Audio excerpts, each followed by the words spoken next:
예, 총리께 질의하는데요. 네. 오늘 종합 질의는 마지막이죠. 내일 부별 심사까지 남아 있는데 총리께서나 국무위원분들 수고가 많으시리라 생각합니다. 올해 예산을 저희들이 이제 제출하는 과정에서 여러 단기적인 현안도 있고 또 중장기의 목표도 있지만 이 불평등 문제에 대해서 좀 더 해결할 수 있으면 좋겠다라는 제가 기대, 바람을 가지고 있습니다. 그 총리께서도 이 통계를 많이 보셨겠지만 한 번 더 제가 확인 겸 이렇게 띄울 테니까 한번 봐보시죠. 이 소득 먼저 집중도인데요. 상위 10%의 소득 집중도가 대한민국이 43.3%죠. 이 43.3%라는 것은 미국을 제외하면 사실상 세계 2위 OECD 국가 중에서는 2위에 해당이 되고 1%의 소득 집중도도 12.2%로서 굉장히 높은 그런 수치를 보이고 있습니다. 다음 장 보세요. 자산 집중도는 더 심한데요. 상위 1%가 25%, 상위 10% 경우에 소득보다도 훨씬 많이 65.7%의 그런 자산 집중도를 보이고 있습니다. 하위 50%가 1.8%란 것과 비교하면 대한민국의 불평등의 정도가 수치로도 극명하게 나타난다라고 할 수 있고, 나아가서 앞에 의원님들도 이야기했지만 65세 이상의 상대적 빈곤율은 45.7%로 OECD 국가 중에서 통계를 내는 나라 중에서는 첫 번째로 이와 같은 순위를 보이고 있습니다. 이런 한국의 불평등과 이로 인한 빈부격차가 심각한데, 이 빈부격차는 교육 기회 격차, 건강 격차, 사회적 이동성의 축소로 이어져서 결국은 사회적 분열로 야기되고 많은 사회적 비용을 만들 수가 있다고 생각합니다. 그런 면에서 제가 처음에 말씀드린 대로 불평등을 위한 정부의 정책은 일관되고 지속적으로 가야 되지 않겠냐 생각을 하는데요. 그동안 여러분들이 이야기하고 지적했던 그 필요정책 지금 띄어져 있습니다마는 여러 가지가 있겠지만 누진적 조세라든지 또 사회보장 기여금 및 공적 이존소득 확대, 임금소득 불평등 개선, 여기에 최저임금 인상이 들어가지 않겠습니까? 이런 부분에 대한 정책이 필요하다라고 했는데, 먼저 총리께서 제가 보여드린 그 통계 수치와 이런 정책에 대해서 어떻게 생각하시고 대한민국이 이런 부분을 시정하기 위해서 어떻게 노력하고 있고 거기에 대해서 평가는 어떻게 하고 계시죠? 네, 그 의원님 지적하신 것 그대로입니다. 소득 집중도가 가파르게 올라가고 있고 자산 집중도는 더욱더 심각하고요. 그리고 노동소득 대비 자산소득의 비율이 매우 높아져서 이른바 세습자본주의로 가고 있는 것이 우리의 현실입니다. 그런 심각성에 대해서 충분히 인식하고 있고요. 다만 그 정책으로서 노진조세에 대해서는 불충분하다고 보는 분들이 많은데요. 또 이것도 지나치다고 보는 분들도 계시고 이 사회적인 동의를 얻기가 만만치가 않습니다. 그리고 두 번째, 이 복지를 통한 소득 재분배, 그리고 세 번째가 임금 소득 개편 또는 임금 격차의 완화, 이런 것인데 지금 정부가 나름대로 하고 있는 것입니다.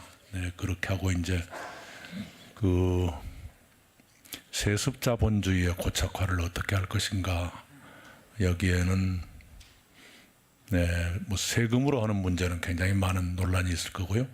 교육과 노동의 기회균등화를 통해서 계층 이동성을 좀 높여주는 것, 이것이 필요하리라고 생각을 합니다.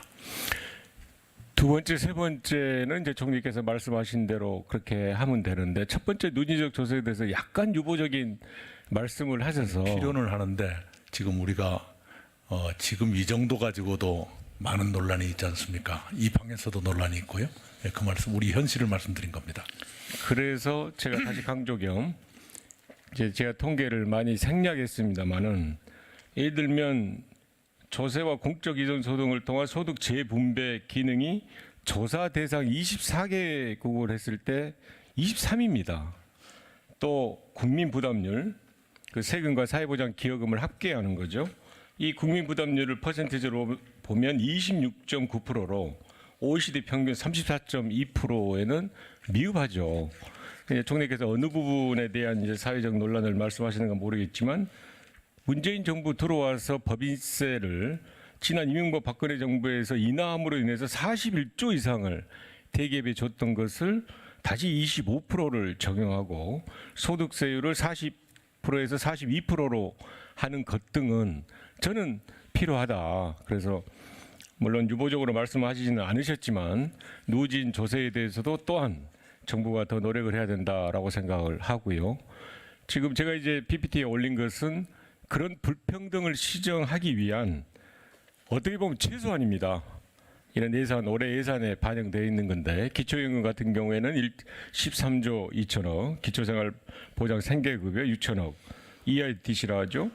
이런 부분들이 장학금, 아동수당 포함해서 최소화로 편성되거나 실현돼야만이 제가 말씀드린 정부가 책임 있게 불평등을 위한 조치를 하고 있다라는 것을 보여주지 않냐 하는데 여기에 대해서 의견이 있으신가요? 네, 동의합니다. 동의하고요. 아까 그 누진 조세는 사실은 많은 그 학자들의 연구 결과이기도 합니다만 그나마 제도로서 고안된 것 중에서 이 소득 편중을 완화하는 가장 유효한 방법이 누진세밖에 없다는 것이 대체로 공통된 의견입니다. 단지 우리 사회가 지금 2년 전에 소득세 법인세 최고세율을 올리는데도 많은 진통이 있었던 것처럼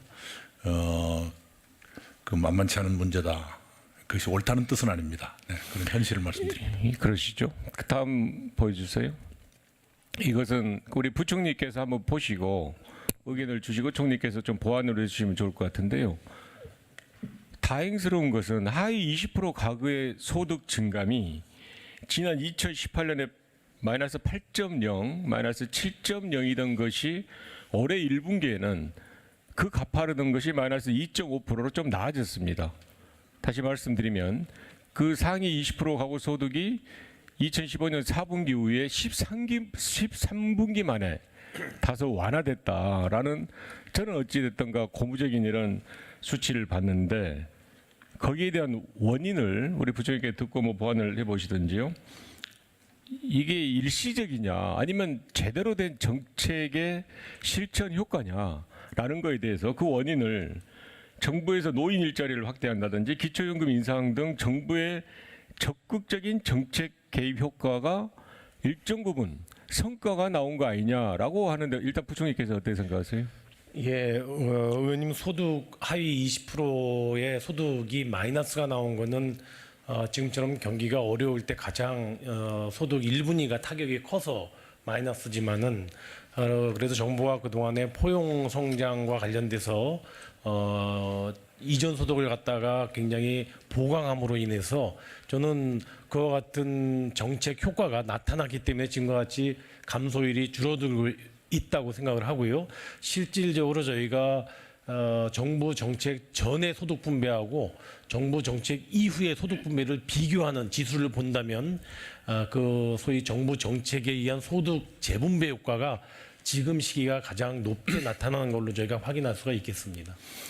예, 총리 그렇습니다. 방금 저도 사실 이제 많은 개선된 통계를 볼 수 없어서 제가 많이 거시하지는 않았습니다만은 이와 같이 일정 부분 양극화 개선 효과나 지표가 있다는 게 굉장히 고무적이지 않냐라는 판단하고 부총리께서도 설명을 하셨지만 재분배 효과가 있지 않냐라고 이제 평가와 판단도 하고 있는데 거기에 대해서 어떠세요, 총리님? 네, 저도 똑같이 생각하고요. 아까 말씀 주신 대로 노인 일자리 또는 기초연금 인상, 기초생활보장제의 확충 이런 것들이 1분위 소득 증가에 기여했다고 볼 수밖에 없죠.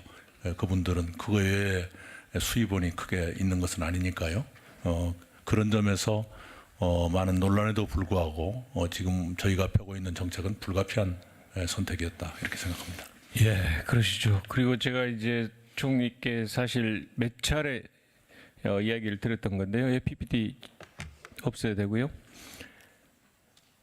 결론은 이제 협치의 정치에 대해서 제가 말씀을 드리려고 합니다. 얼마 전에 대통령께서 국회 시정연설 하실 때도 여야정 국정상설협의체를 개최하여 협치를 하는 그런 제도와 틀을 만들면 좋겠다 이야기를 하셨는데 잘 아시다시피 작년 11월에 첫 번째 여야정 국정상설협의체를 하고 당시에도 11가지 정도의 합의문이 있었는데 1년 동안을 그 제도가 전혀 틀이 활용이 되지 않았거든요.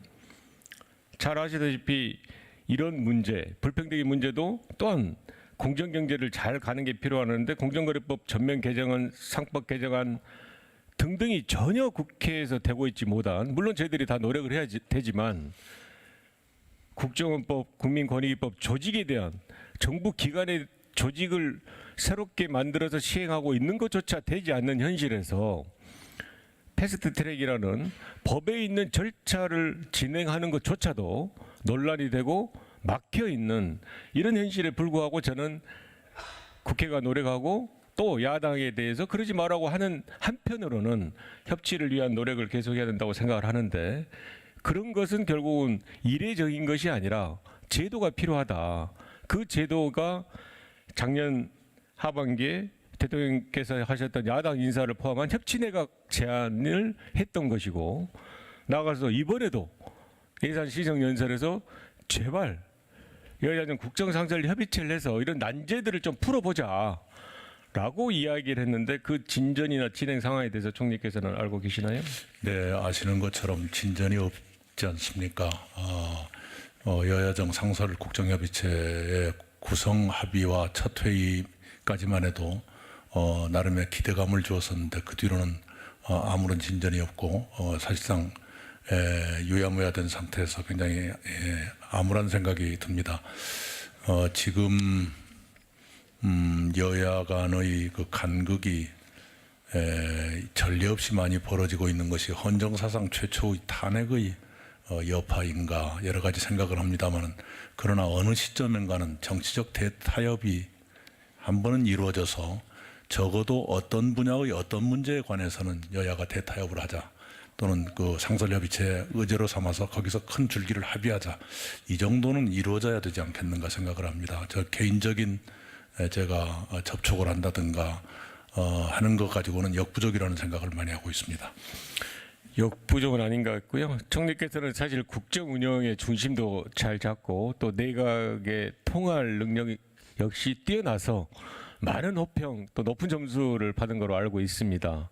다만 무한 책임을 지는 여당 또는 정부의 입장에서는 말씀드린 바와 같이 여야정 국정상설협의체는 기본적으로 국회가 풀어야 되지만 아직은 정부가 많은 권능과 권한을 가지고 일을 하고 있는 상황이기 때문에 총리께서도 그 부분에 국회에 대해서도 성과를 낼 수 있고 실질적인 진전을 할 수 있는 그런 총리로 나오셨으면 어떤가 하는 바람이 있는데 저도 물론 이 상황을 알고 있습니다. 그날 시연설 때 말씀하셨습니다마는 3자냐 5자냐 등등을 가지고 한 걸음도 못 나가고 있는 게 현실이지만 그런 부분에 대해서도 총리께서 좀 더 노력해서 협치를 하는 총리로 남으시기를 제가 바라는데 어떻습니까?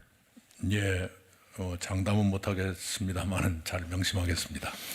그러시고요. 제가 쭉 질문할 테니까 제 시간이 끝나면 한번 말씀을 해주시면 좋은데요. 지난 10월에 총리께서 방해를 하신 이후로 대화에 그래도 약간의 물꼬를 튼 거 아닌가라는 이제 평가도 있었고 지난 4일에는 태국에서 문재인 대통령과 아베 총리가 만났을 때도 조금은 진전된 거 아닌가라는 게 이제 저희들은 선의로 해석하고자 합니다. 최근 문희상 의장께서 여러 의견을 제시했습니다. 그동안 정부가 이야기했던 1대1보다는 좀 더 전진적인 안을 제시를 했는데 제가 드리는 질문은 기본적으로 대법원 판결을 존중하되 그걸 유지된다는 전제 하에서라면 일본의 책임을 부과하면서도 기금 모집 방식을 좀 더 다양화하는 방식의 방안을 생각해 볼 수 있지 않냐라는 게 제 질문 취지거든요. 그 문희상 의장님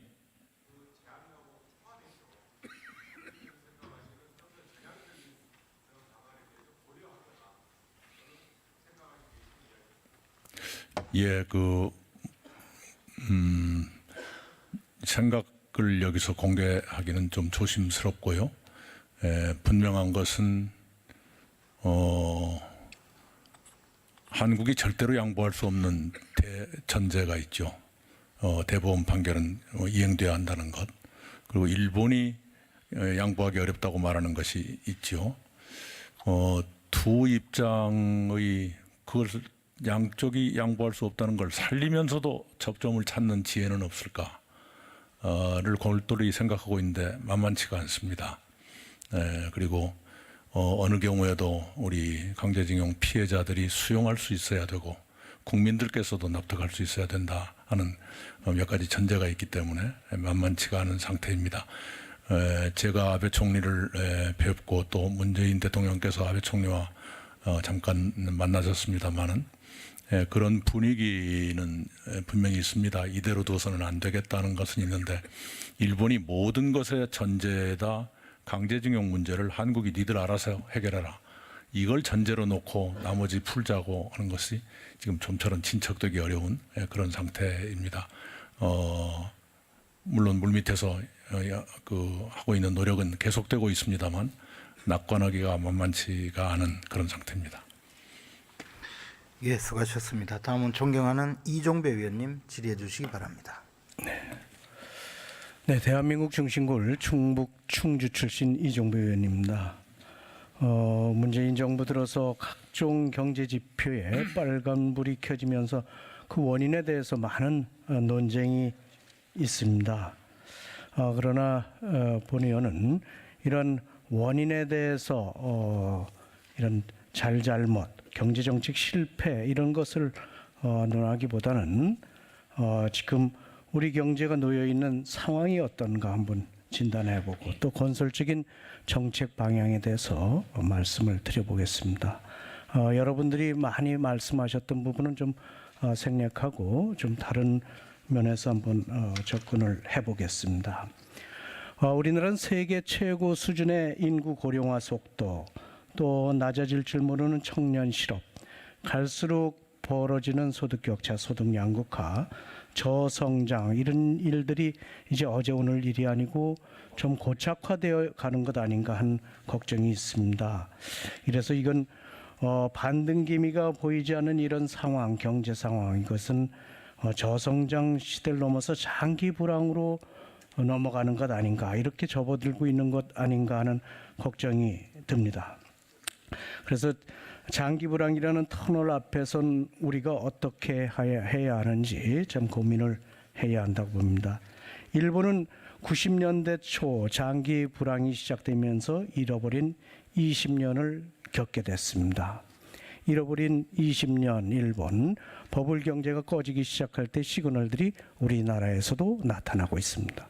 부동산 투자 및 가격 증가, 고령화 속도, 설비 투자 감소, 소비 수출 감소, 경제 성장률 하락, GDP 갭 또 저하, 역대 최저, 저물가 이런 복합 위기가 나타나고 이런 것들이 좀 장기화되고 있다고 생각합니다. 총리께서는 도쿄 특파원으로 89년 말부터 93년 4월까지 계셨죠. 네, 90년 2월부터 93년 3월까지였습니다. 아, 그렇습니까? 네. 호황기의 절정이었던 거품 경제, 또 잃어버린 20년 시작을 모두 가까이에서 지켜본 것으로 알고 있는데, 네. 근데 잃어버린 20년 시작점에 그때 일본 상황이 어떻습니까? 그때가 사실은 정점인 것처럼 보였던 때가 이 거품이 꺼지기 시작하는, 잃어버린 20년이 시작되는 그 시점하고 맞먹습니다. 그때는 하버드 대학의 에즈라 포겔 교수가 Japan is No.1 최고로서의 일본이라는 책을 내고 그것이 그냥 한국에서도 애독될 정도로 그렇게 일본이 칭송받던 시기였습니다. 그런데 사실은 바로 그때가 거품이 꺼지기 시작하는 시기였다는 걸 나중에 알게 됐습니다. 네, 그 당시에는 뭔지 잘 몰랐지, 왜 원인도 몰랐고, 어쨌든 경기가 그때 침체되고 생산 소비 모두 감소하고 경기가 전반적으로 참 어려움을 겪기 시작했습니다. 이것들이 이제 부동산에 묶여있던 것들이 버블이 현상이 없어지면서 이게 다 이렇게 침체하기 시작했거든요. 호황 때 신산업 발굴하는데 좀 투자를 했으면 되는데 기업들이 전부 다 부동산에 투자를 하다 보니까 부동산 가격이 폭등했고 그랬거든요. 그래서 거품이 형성되고 이걸 정부에서 잡기 위해서 잡다 보니까 대출 같은 걸 제한하다 보니까 이런 문제가 생겼던 겁니다. 우리나라의 경우에도 2000년대 중반부터 이런 부동산 불패 신화가 계속되어 왔고 기업들도 부동산 투자를 하고 있습니다. 지난 10년간 우리나라 대기업 부동산 소유 현황을 한번 보시겠습니다. 상위 1%가 10년간 2.4배 했고요. 금액으로 보면 2.8배, 630조를 더 투자해서 980조가 부동산에 투자가 됐습니다. 이 630조가 우리나라 미래 먹거리에 투자했다면 많은 분야에서 세계 시장을 선도할 수 있는 기술력을 확보하고 또 실업률 걱정도 하지 않는 그런 고용 창출하고도 남았을 것 아닌가 생각됩니다. 이렇게 부동산에 기업들이 투자하고 이런 것들이 우리나라 미래에 대한 희망을 별로 못 보고 또 돈도 쉽게 벌 수 있고 부동산 가격이 계속 오르고 그러니까 이런 것 아닌가. 또 하나는 규제가 원인이 됐다. 규제 때문에 어떤 걸 투자하려고 해도 투자가 좀 어려웠기 때문에 부동산으로 간 것 아닌가 생각이 됩니다. 일본에서는 그래서 이제 잃어버린 20년 탈출 전략 중 하나가 규제 개혁을 했습니다. 또 버블 붕괴 당시에 인구 구조도 우리가 유사한데요. 일본에서는 94년도에 고령 사회로 진입했습니다. 그 이후로부터 이제 청장년, 유소년 등 생산 가능 인구가 줄어들었는데요. 우리나라는 17년 고령 사회로 진입했죠. 그리고 이제 생산 가능 인구가 줄어들기 시작한 것도 상당히 유사한 것 아닌가 생각됩니다. 일본은 이제 잃어버린 20년에서 빠져나온 후에 과거의 장기 침체의 원인이 그런 데 있었구나 하는 것을 이제 깨달았습니다. 그동안 여러 가지 정책을 펼쳤는데도 불구하고 제대로 된 해결책이 안 나와가지고 이만큼 늦어졌던 겁니다. 우리나라의 경우에도 이런 원인들을 좀 자세히 분석해가지고 어디에 어떤 처방을 해야지 되는지 그걸 좀 파악해서 제대로 된 처방을 좀 했으면 좋겠는데 이제 경기가 좀 침체되니까 이걸 부양시켜야 되겠다. 이런데 좀 너무 치우치는 것 아닌가 생각됩니다. 그래서 재정 확대, 이 경기 부양 이런 정책에 정부에서 너무 앞장서는 것 아닌가 생각됩니다. 경기 성장 기여율 잠깐 보시겠습니다. 17년 1분기에 민간이 87%, 정부가 13%. 18년 1분기엔 뚝 떨어집니다. 민간이 68%, 정부가 32%. 19년도엔 더 떨어져서 민간이 48%, 정부가 52%입니다. 3분기, 금년도 3분기에는 민간이 22%, 정부가 78%, 17년 1분기와 거의 바뀌는 이런 상황입니다. 경제 성장에 민간이 기여하느냐, 정부가 기여하느냐, 참 믿기지 않은 그런 상황인데 저도 이런 통계를 보고 상당히 믿기지 않았습니다.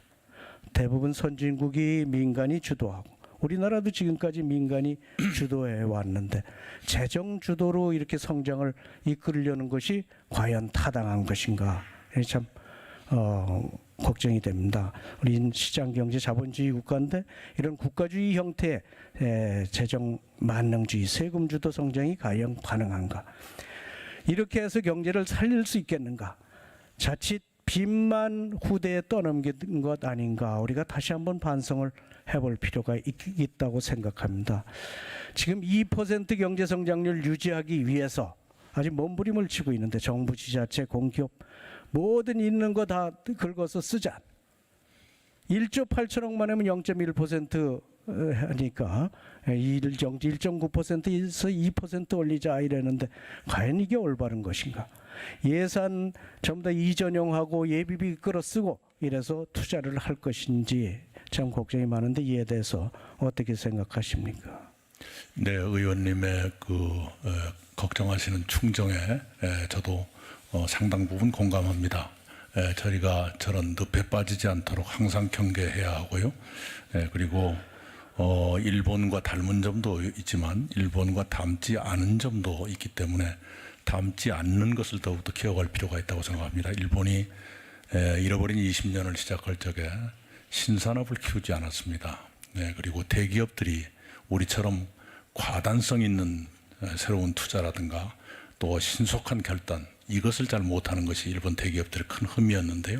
우리 대기업들은 다행히 무슨 사회적으로 이렇게 지탄받는 것도 없지 않습니다만 신속한 결단, 과감한 투자, 이런 것은 여전히 장점으로 살아있다고 생각합니다. 단지 의원님 말씀처럼 부동산에 지나치게 집착한다든가 하는 것은 버려야 할 유산이라고 생각합니다만 의원 걱정하시는 그 충정에 대해서 저도 충분히 공감합니다. 어쨌든 총리님, 이게 민간의 활력을 제거하고 민간이 춤추게 할 수 있는 그런 환경을 조성해야 되는 것이 정부의 일입니다. 동의하십니까? 네. 그래서 친시장 정책, 민간 기업의 활력을 제고하기 위해서 규제를 대폭 개혁하는 그런 노력을 총리님이 좀 중심이 돼서 해주시기를 바랍니다. 그래서 저는 규제개혁위원회, 역대 정부에서 모두 실패한 규제개혁, 이걸 규제개혁위원회를 일정 기간 상설로라도 좀 만들어 주시면 아주 대대적으로 좀 한번 해봤으면 하는 생각을 가지고 있는데 한번 좀 검토를 해주시고요. 네. 노동 유연성 확보, 노동 생산성 제고해야 된다는 건 총리님도 동의하시잖아요. 예. 그래서 노동 유연성 확보를 위한 노동 개혁, 이것도 문재인 정부에서 좀 하셔야 된다, 이런 말씀을 드립니다. 어떻게 생각하십니까? 네, 동의하고요. 단지 지금은 노동의 안정성이 너무 약하기 때문에 안정성을 갖춰가면서 어느 정도 그 기반에 올라서면 유연성을 더 늘려야 한다, 이렇게 생각하고 있습니다. 네, 특수활동비 말씀을 하셨는데 특수활동비 참 이 문제에 어떤 눈먼 돈, 쌈짓돈으로 여겨서 그동안 논란이 많았습니다. 여당은 박근혜 정부 특활비를 적폐로 몰아붙였고 집권 후 전임 국정원장들 또 비서실장들 특활비 문제로 줄줄이 법정에 세웠습니다. 최근 3년간 부처별 특수활동비 한번 보겠습니다. 국회는 18년도 63억에서 10억으로 무려 84%를 삭감했습니다. 정부는 이에 비해서 해경청 3.4%, 법무부 11.3%, 국방부 17.5%, 대통령 비서실, 경호처, 외교부, 통일부는 현상 유지하고 아주 눈 가리고 아웅하는 식으로 조금 줄입니다. 국정원 특갈비는 안보비라고 이름은 바꿨지만 18년도 4,600억에서 19년도 5,400억, 20년도 7,000억으로 2년간 무려 2,425억, 52.4%가 급증했습니다. 특활비는 적배라고 규정해놓고 이번 정부에서는 특활비는 필요경비라고 주장한다면 앞뒤가 맞지 않는다, 이율배반이다, 이렇게 생각합니다.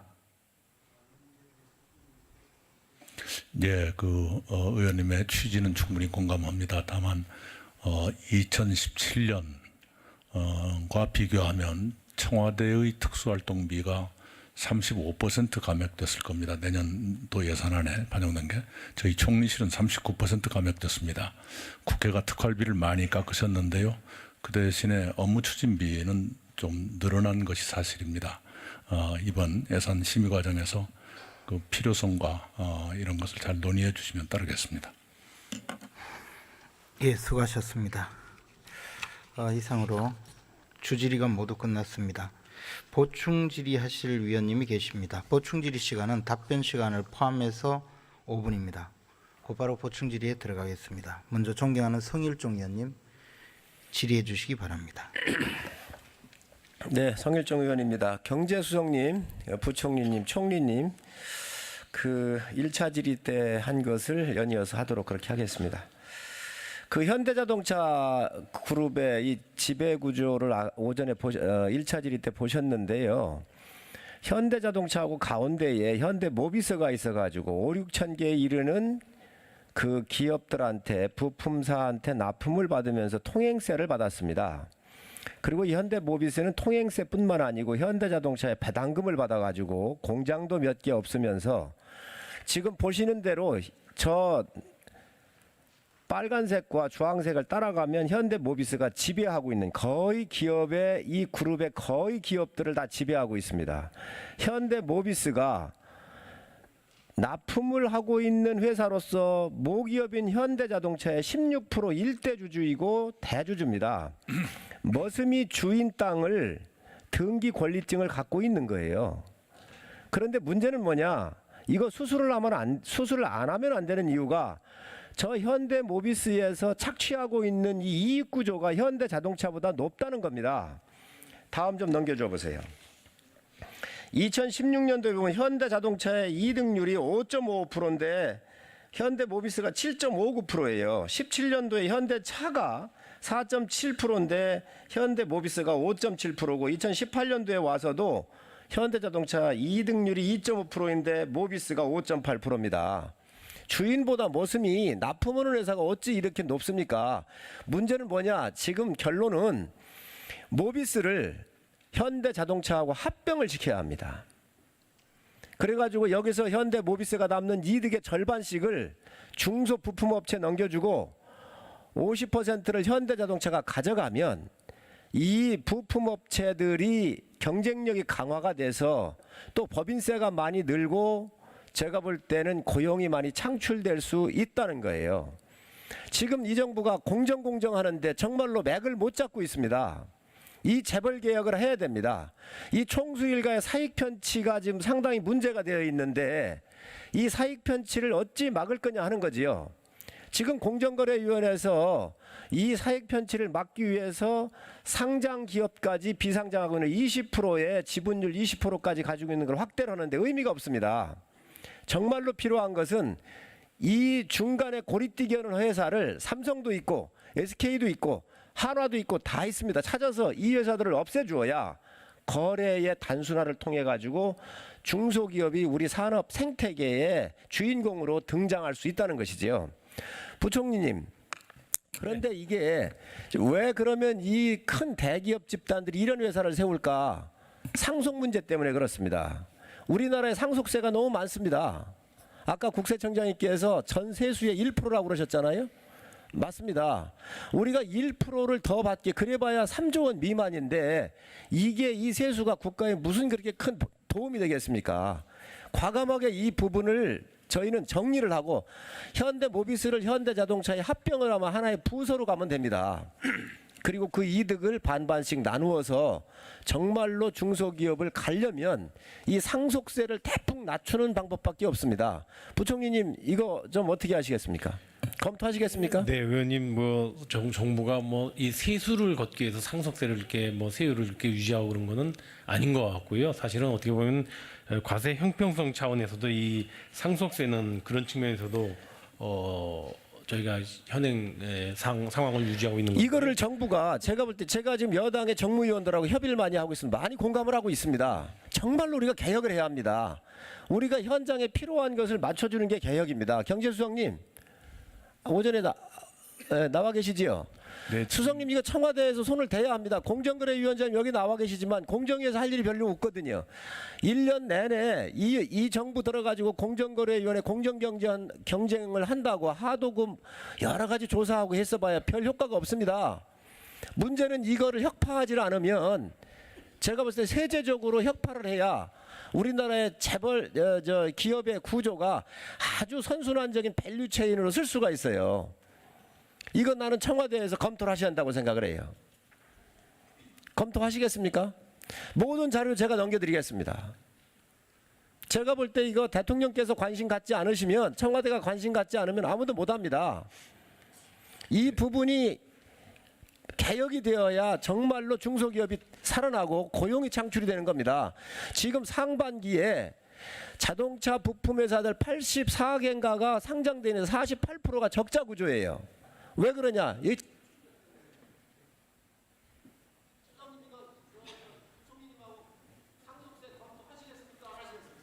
예, 의원님 그 가업상속세제와 관련해서는 정부가 좀 대대적으로 개선할 마련해서 이미 국회에 제출해 놓고 있는 상태고요. 네, 가업 상속이고요. 이런 기업들이 만약에 정부에서 상속세 같은 거에는 또 사익 편취가 나오면 순번적으로 연대된 수익자들은 완전히 그냥 다시는 등장하지 못하도록 가혹한 조치를 취하고 좀더 육성하는 것이 굉장히 필요합니다. 예, 의원님 아까 말씀드린 것처럼 가업 상속에 대해서는 정부가 이번에 좀 대대적으로 많이 개편안을 내놨고요. 상속세 자체에 대해서 이제 지금 의원님 관심사항은 상속세 자체가 지금 높다는 건데 정부로서도 이 부의 집중 억제라고 하는 또 중요한 정책 목적도 있기 때문에 상속세도 저희가 검토는 해봤습니다. 그런데 이번에는 상속세 수준을 건드리기에는 적절하지가 않다라고 해서 가업 상속 쪽만 저희가 개선안을 마련했다는 말씀을 드립니다. 뭐 전체적으로 아까 말씀드렸던 그 부의 집중 억제를 위한 또는 과세 형평성을 위한 측면하고요. 또 의원님 지적하신 그런 측면까지 저희가 같이 한번 좀 보도록 그렇게 하겠습니다.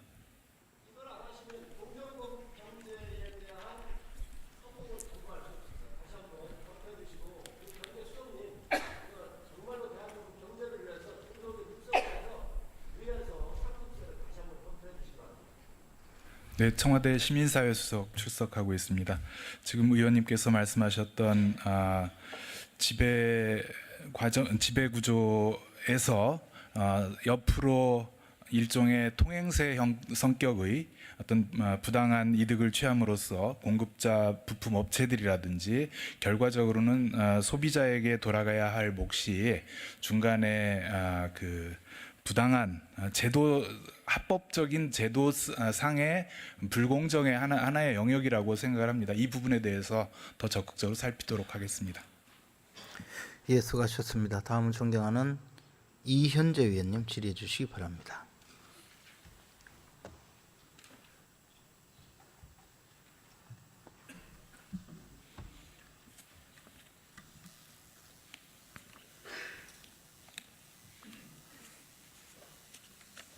네, 국무총리를 비롯한 국민 여러분들께까지 고생이 많습니다.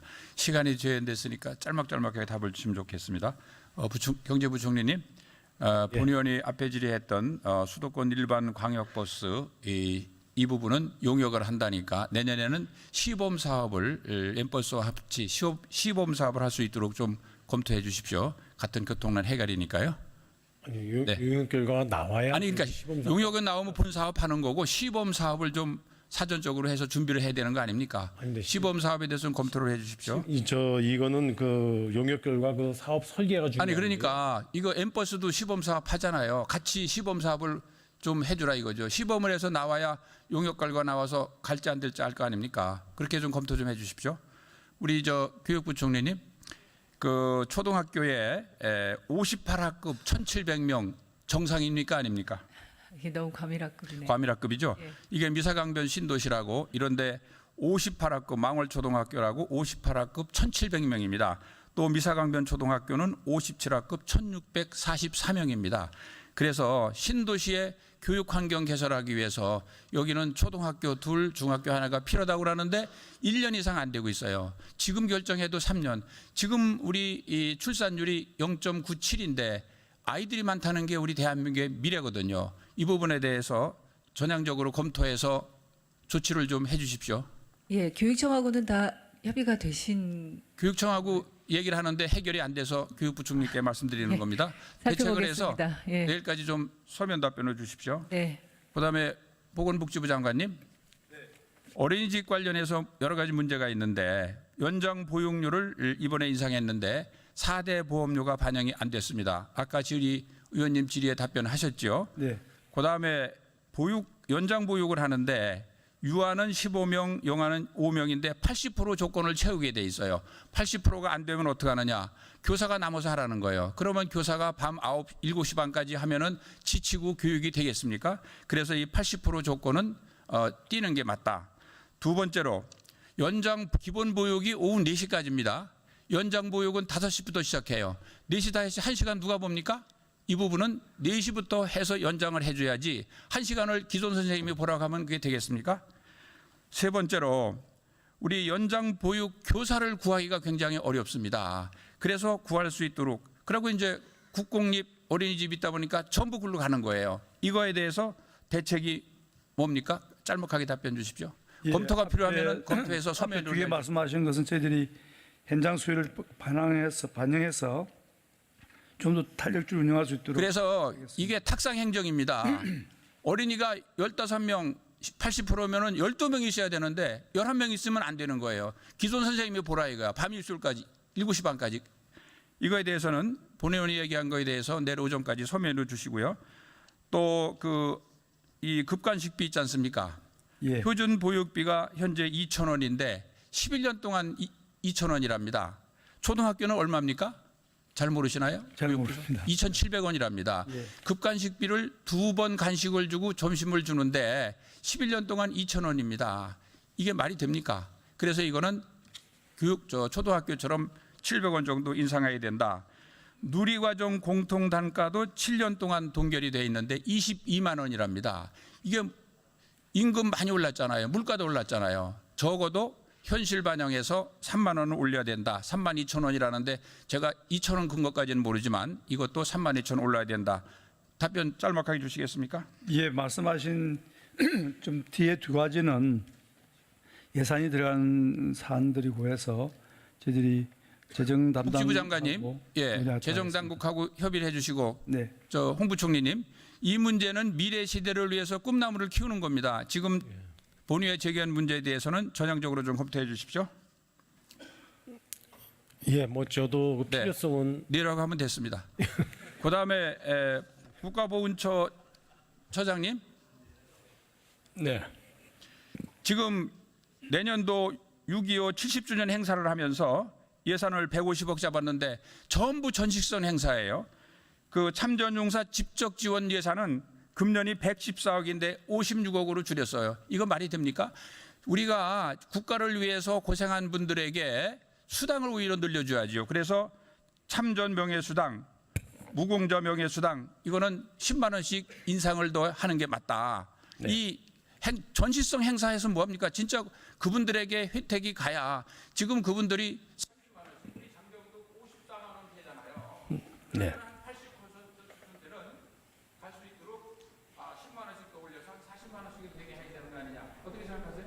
네. 전적으로 의원님 지적에 동의합니다. 네.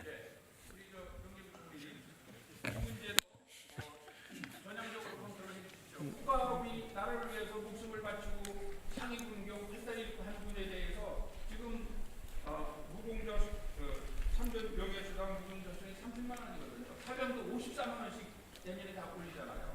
그러면 10만 원씩 더 올려서 80%는 돼야 되는 거 아닙니까? 그래서 이분들은 사실은 더 올려서 최대 생계비 수준으로 해줘야 되는 겁니다. 그러나 우리 여러 가지 어려움이 있으니까 그 10만 원씩 인상하는 걸 좀 적극 검토해 주시죠. 예산심의 때 협의 드리겠습니다. 이해는 말씀은 안 드렸습니다.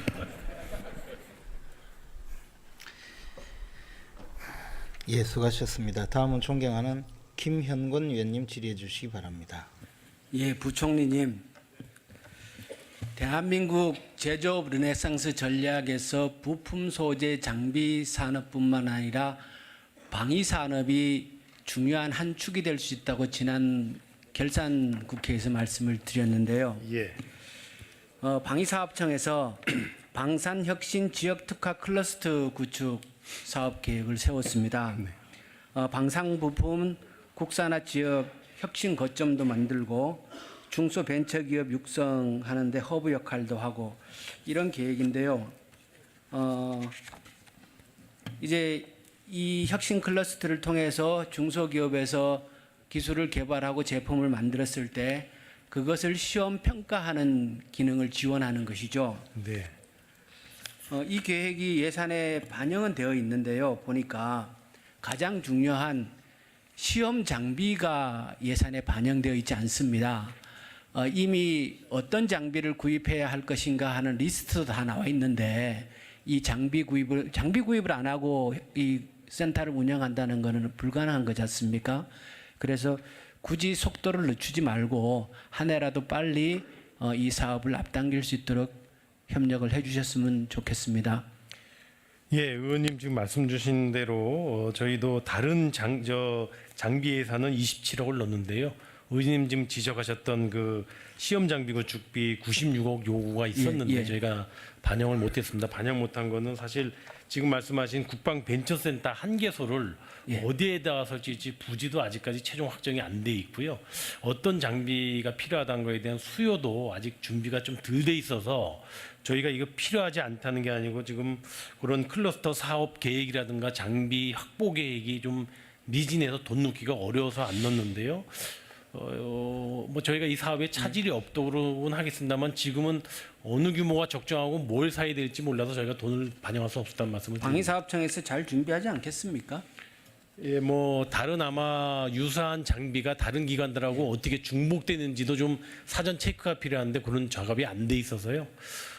뭐 저희가 하여튼 보겠습니다. 뭐냐 꼭 필요한 소요가 내년에 있다면 일부 검토할 수가 있는데 그런 전체적인 계획을 다시 한번 빨리 점검을 해보겠습니다. 예, 잘 알겠습니다. 그리고 총리님, 네.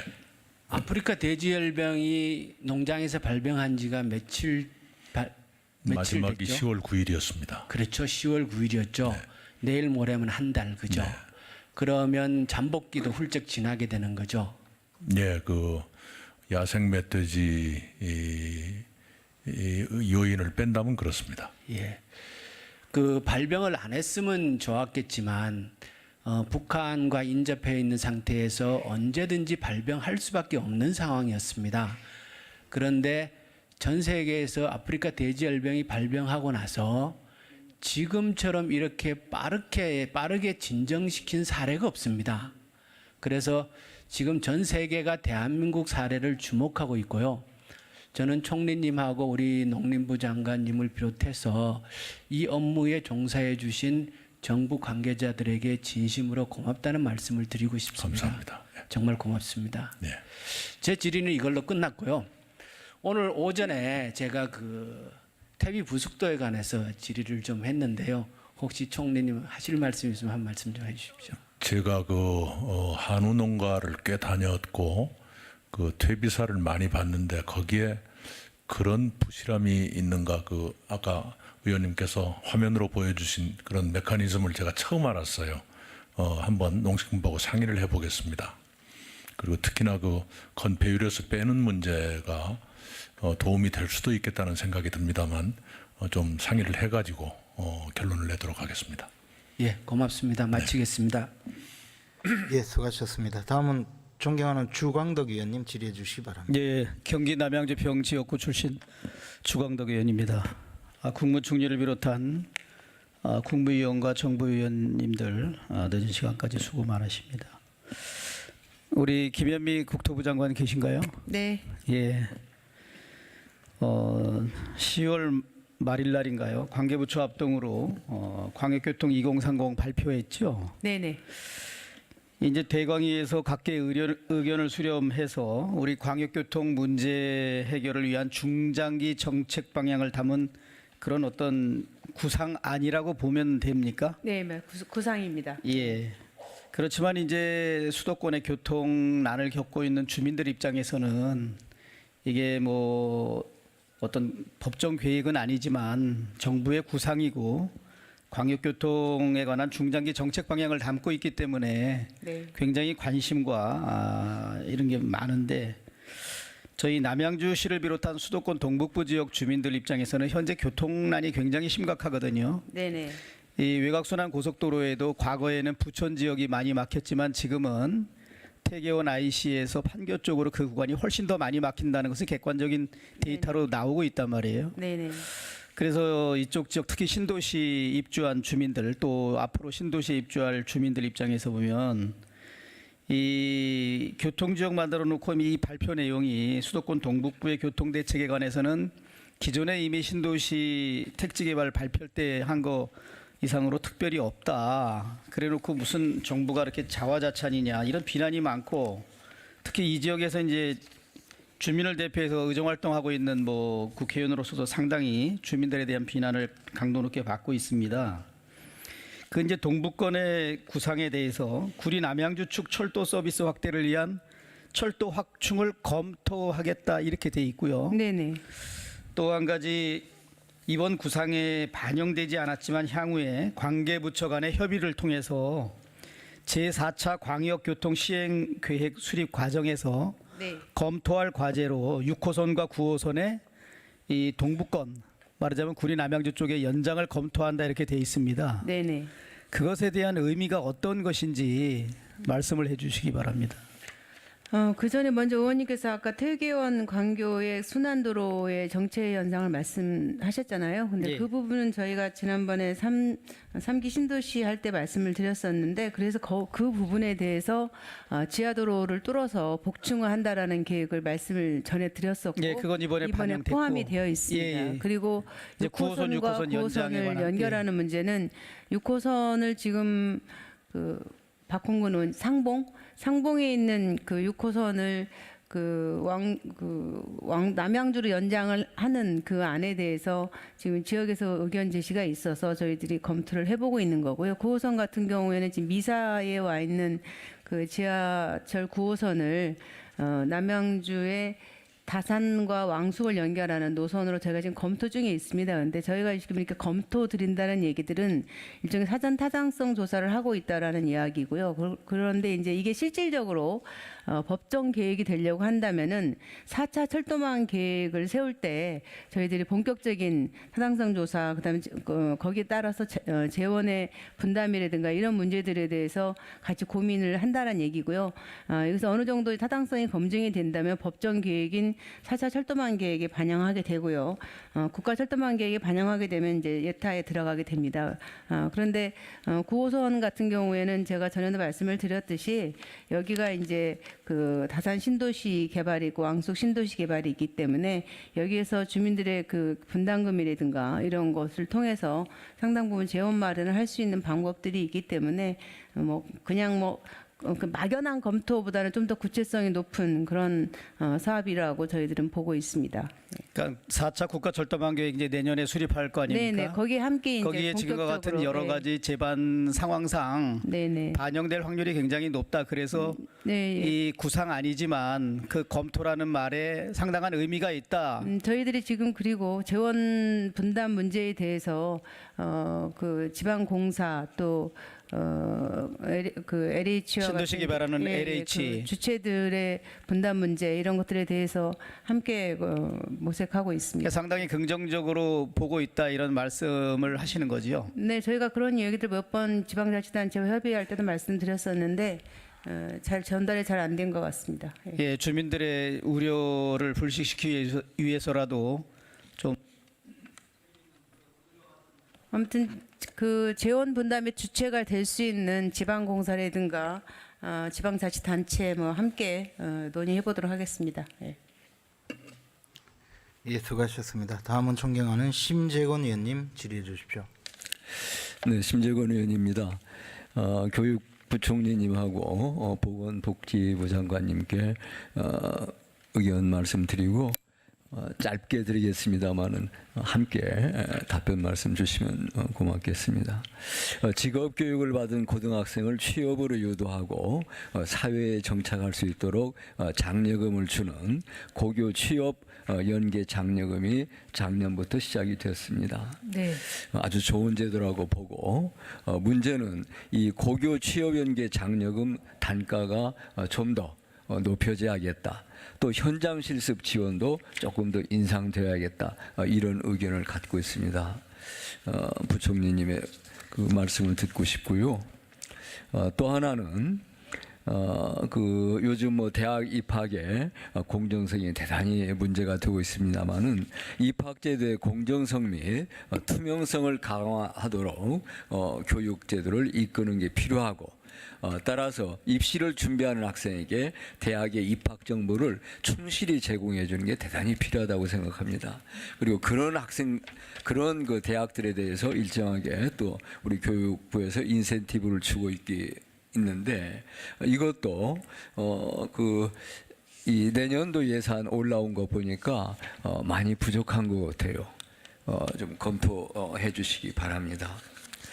그 다음에 그 보건복지부 장관께도 말씀드리겠습니다. 네. 내년도 경로당 냉난방비 및 양곡비 예산이 금년으로 하고 똑같이 그 동결이 돼 있습니다. 그런데 뭐 잘 아시는 대로 해마다 65세 이상 노령 인구는 지속적으로 늘고 있고 역시 동네에서 경로당 수요도 마찬가지입니다. 그렇기 때문에 제가 생각할 때는 많이는 못하더라도 최소한 5% 안팎 예, 냉난방비 및 양곡비 예산 지원이 필요한데 어떻게 보시는지 좀 의견 말씀을 해주시기 바랍니다. 역시 그 보건복지부 장관님께 옛날에는 이제 간질이라고 했었죠. 지금은 뇌전증이다 이렇게 부르고 있습니다만은 치매, 뇌졸중과 더불어서 3대 신경계 질환으로 이렇게 꼽히고 있습니다. 그런데 이 뇌전증 진단 및 수술에 필요한 장비가 굉장히 고가고 따라서 정부가 지원을 하고 있습니다. 그런데 약 50% 정도밖에 지원을 못 하고 있는 거예요. 그래가지고 일반 병원에서는 장비 가격 대비해서 낮은 수익성 때문에 이런 그 고가의 장비를 구입하는 것을 망설이고 있습니다. 따라서 국민건강증진이라는 큰 차원에서 저는 이 액수가 많다면 많고 그렇지만은 다른 예산들에 비해서 크게 많지도 않은 것 같습니다. 37억 정도만 더 증액한다면 100% 이 뇌관증 진단 치료 장비를 도입할 수 있다고 생각됩니다. 따라서 이런 점을 검토했으면 좋겠고 또 기재부에서도 적극 지원이 있었으면 좋겠다고 생각하는데 우리 교육부총리님 또 보건복지부 장관님 의견을 듣고 싶습니다. 예, 의원님께서 말씀하신 고교 취업 연계 장려금과 현장 실습 지원금은 고졸 취업을 활성화할 수 있는 아주 꼭 필요한 예산들이고요. 네. 저희가 이미 이제 작년보다는 좀 증액을 했지만 의원님께서 또 예결위원님들께서 도와주신다면 단가를 좀 인상해서 고졸 취업을 활성화하는 데 기여할 수 있도록 저희도 더 노력하겠다는 말씀드리고요. 그리고 대입제도 공정성과 투명성과 관련해서는 저희가 종합해서 11월 말까지 대입 전형의 개선을 위해서 대안을 마련 중이라는 말씀을 드립니다. 네, 감사합니다. 예. 우리 보건복지부 장관님. 예, 의원님이 말씀하신 그 경로당 냉난방비 그 한 5% 정도 인상은 저도 뭐 필요하다 생각을 합니다. 5% 정도 인상을 시키려면 한 저희들이 추계하기에는 한 17억 정도 더 들어갈 것 같은데 그 정도는 최근에 또 여러 가지 유가도 인상되고 했기 때문에 그 정도 필요하다고 생각합니다. 그리고 두 번째 말씀하셨던 거 뇌전증 환자 지원하는 거 지금 뇌전증 환자가 저희들이 추정한 데는 최소 30만에서 50만 명이 있다고 보고 있습니다. 그리고 그중에서 아주 중증으로 약물 치료가 안 되는 분들은 수술적인 치료가 필요한데 의원님 말씀하신 대로 그 장비가 굉장히 고가입니다. 그 내자도라 그래서 측정기가 한 34억 정도 하고 그리고 그 환자가 이제 발견이 되면은 그 부위가 이렇게 진단이 되면은 3차원의 그 뇌파 수술을 해야 됩니다. 그런데 그 로봇 수술기가 또 상당히 고가인데 현재는 50%를 지원해주고 있는데 그 지원액이 적어서 그런지 국내에서 그 기계를 도입하는 병원이 사실은 없습니다. 그래서 좀 더 지원율을 높여서 뇌전증 환자들이 근원적인 치료가 가능할 수 있도록 저희들도 최선을 다하도록 하겠습니다.